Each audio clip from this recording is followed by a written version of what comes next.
मैं सबसे पहले तो इस सभागृह में उपस्थित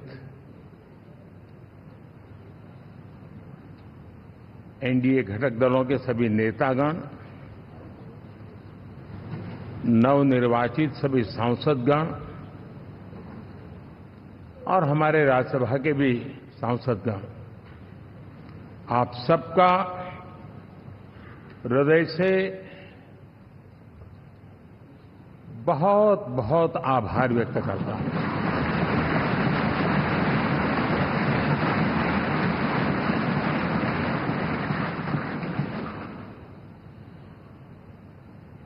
मेरे लिए खुशी की बात है कि इतने बड़े समूह को आज मुझे यहां स्वागत करने का अवसर मिला है।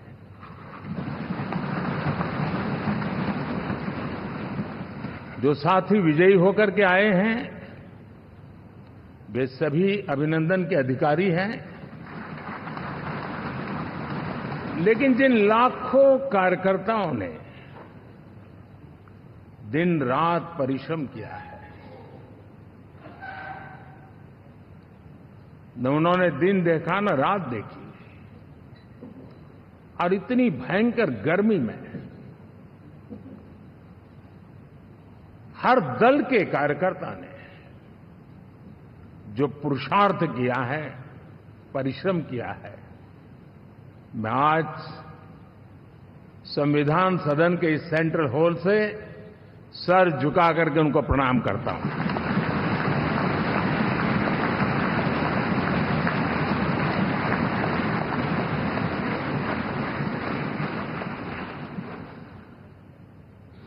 साथियों, मेरा बहुत सौभाग्य है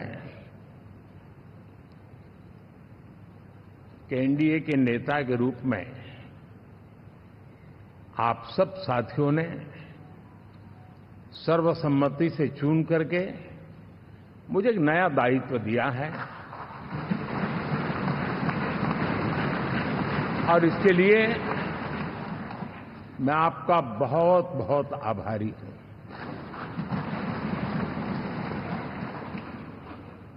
व्यक्तिगत जीवन में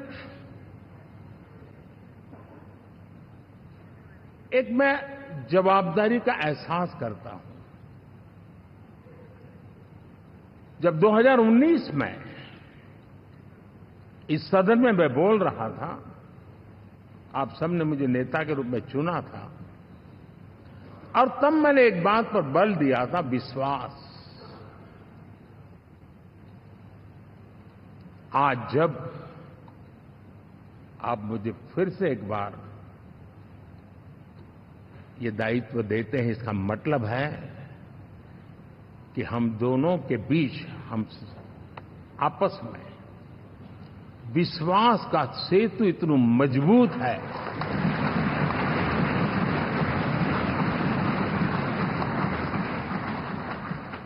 ये अटूट रिश्ता विश्वास की मजबूत धरातल पर है, और ये सबसे बड़ी पूंजी होता है। और इसलिए ये पल मेरे लिए भावुक करने वाले भी हैं, और आप सबके प्रति जितना धन्यवाद करूं उतना कम है।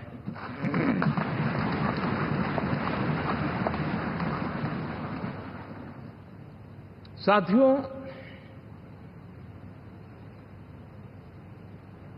बहुत कम लोग इन बातों की चर्चा करते हैं, शायद उनको सूट नहीं करता होगा, लेकिन हिंदुस्तान के इतने महान लोकतंत्र की ताकत देखिए कि एनडीए आज देश में 22 राज्यों में लोगों ने उनको सरकार बनाकर के सेवा करने का मौका दिया।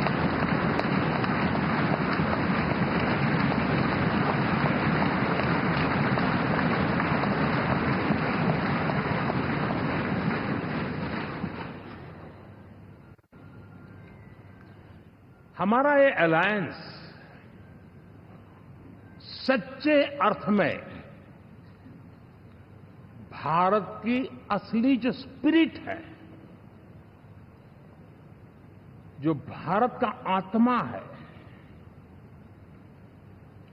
भारत की जड़ों में जो रचा बसा है, उसका एक अर्थ में प्रतिबिंब है।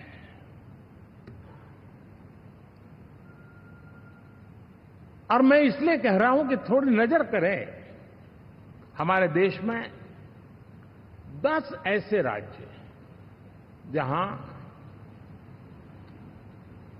हमारे आदिवासी बंधुओं की संख्या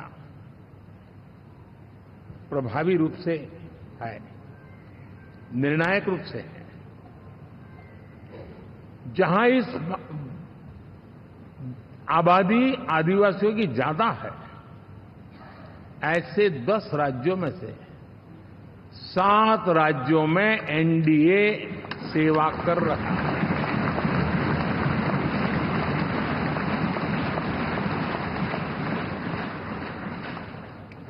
साथियों, हम सर्वपंथ संभाव के हमारे संविधान को समर्पित है और देश में चाहे हमारा गोवा हो या हमारा नॉर्थ ईस्ट हो, जहां बहुत बड़ी मात्रा में हमारे ईसाई भाई बहन रहते हैं, आज हम उन राज्यों में भी एनडीए के रूप में सेवा का अवसर हमें मिला हुआ है।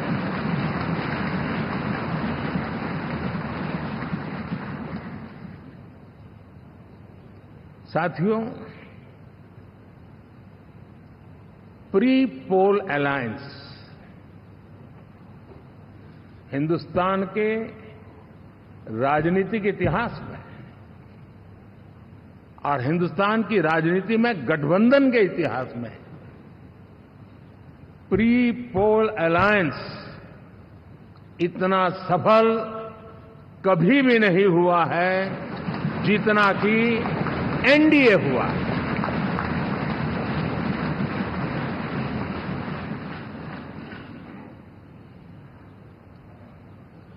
और ये गठबंधन का विजय, हमने बहुमत हासिल किया है और मैं कई बार कह चुका हूं, शब्द अलग होंगे लेकिन मेरे भाव उसमें एक सातत्य है। सरकार चलाने के लिए बहुमत आवश्यक है, लोकतंत्र का वही एक सिद्धांत है, लेकिन देश चलाने के लिए सर्वमत बहुत जरूरी होता है।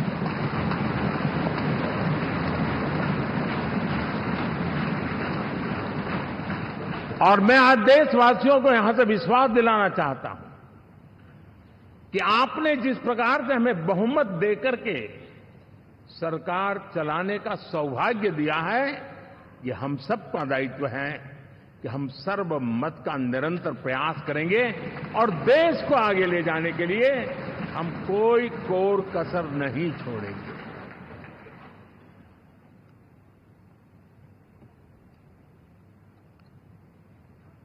साथियों, एनडीए को करीब करीब 3 दशक हो चुके हैं।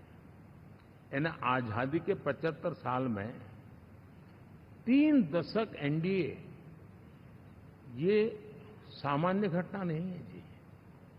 विविधता से भरे हुए अपनी लोकतांत्रिक और सामाजिक रचना के बीच में ये 3 दशक की यात्रा एक बहुत बड़ी मजबूती का संदेश देती है। और मैं आज बड़े गर्व के साथ कहता हूं कि किसी एक समय वो था कि संगठन के कार्यकर्ता के रूप में इस अलायंस का हिस्सा था, व्यवस्थाओं से जुड़ा रहता था और आज सदन में बैठ करके आपके साथ काम करते करते मेरा भी नाता इससे 30 साल का रहा है।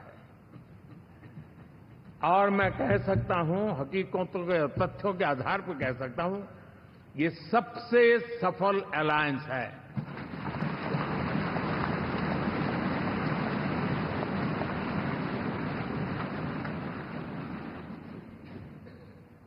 हम गर्व से कह सकते हैं कि 5 साल का टर्म होता है। इस अलायंस ने 30 साल में से 5-5 साल के 3 टर्म सफलतापूर्वक पार किए हैं और अलायंस चौथे टर्म में एंटर कर रहा है।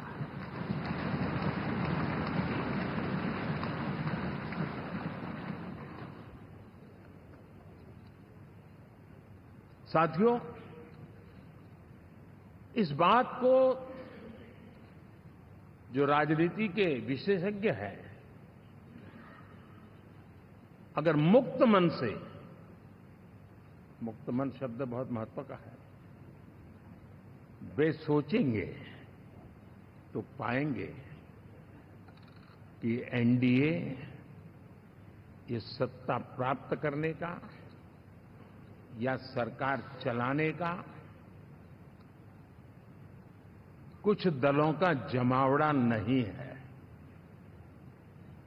ये राष्ट्र प्रथम की मूल भावना से नेशन फर्स्ट के प्रति कमिटेड वैसा ये समूह है। और 30 साल का लंबा कालखंड शुरू में शायद असेंबल हुआ होगा, लेकिन आज मैं कह सकता हूं कि भारत के राजनीतिक व्यवस्था में एक ऑर्गेनिक अलायंस है।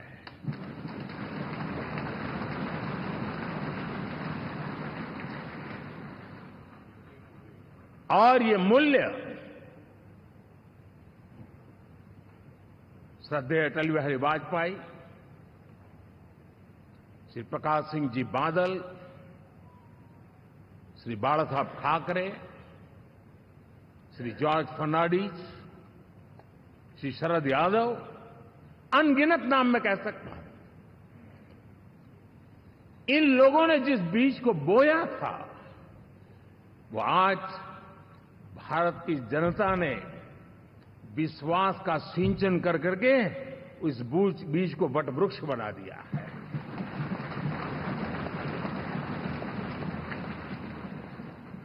और हम सबके पास ऐसे महान नेताओं की विरासत है और हमें इसका गर्व है। बीते 10 वर्षों में हमने एनडीए की उसी विरासत, उसी मूल्यों को लेकर के निरंतर आगे बढ़ने का और देश को आगे बढ़ाने का प्रयास किया है। जैसे मैंने कहा, मुक्त मन से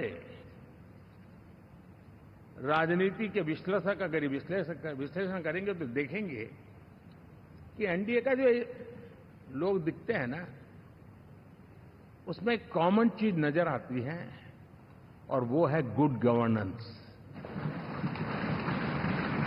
इन सबने अपने अपने समय में, अपने अपने कार्यकाल में जब जब जहां सेवा करने का मौका मिला है, गुड गवर्नेंस इस देश को दिया है। और इस प्रकार से एनडीए एक प्रकार से, एनडीए कहते ही गुड गवर्नेंस ये अपने आप पर्यायवाची बन जाता है। साथियों, हम लोगों के सभी के कार्यकाल में, चाहे मैं गुजरात में रहा हूं या बाबू हमारे आंध्र में रहे हो या नीतीश जी ने बिहार के लिए भरपूर सेवा की हो, हम सबके अंदर केंद्र बिंदु में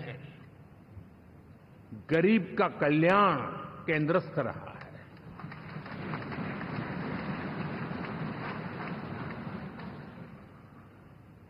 और देश ने एनडीए के गरीब कल्याण के, गुड गवर्नेंस के 10 साल को देखा है। इतना नहीं, मैं कह सकता हूं देश ने इसे जिया है।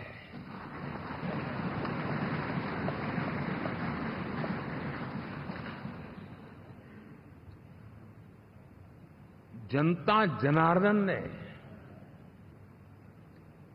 सरकार क्या होती है, सरकार क्यों होती है, सरकार किसके लिए होती है, सरकार कैसे काम करती है, इसको पहली बार अनुभव किया है। वरना जनता और सरकारों के बीच में एक खाई की व्यवस्था ही बनी हुई थी। हमने उसको पाट दिया है।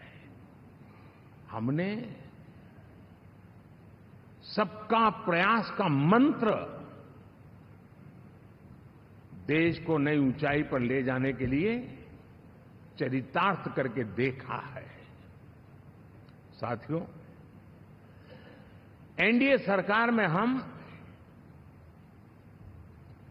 अगले 10 साल में,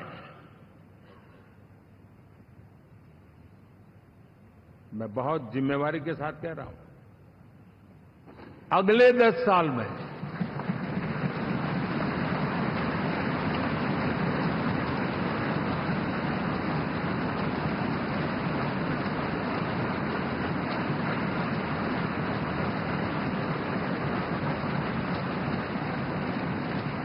गुड गवर्नेंस, विकास, नागरिकों के जीवन में क्वालिटी ऑफ लाइफ, और मेरा व्यक्तिगत रूप से एक बहुत बड़ा ड्रीम है, मैं लोकतंत्र की समृद्धि को जब सोचता हूं तो मैं चाहता हूं कि सामान्य मानवीय के जीवन में से, और खास करके मध्यम वर्ग, उच्च मध्यम वर्ग, उनके जीवन में से सरकार की दखल जितनी कम हो उतनी लोकतंत्र की मजबूती है।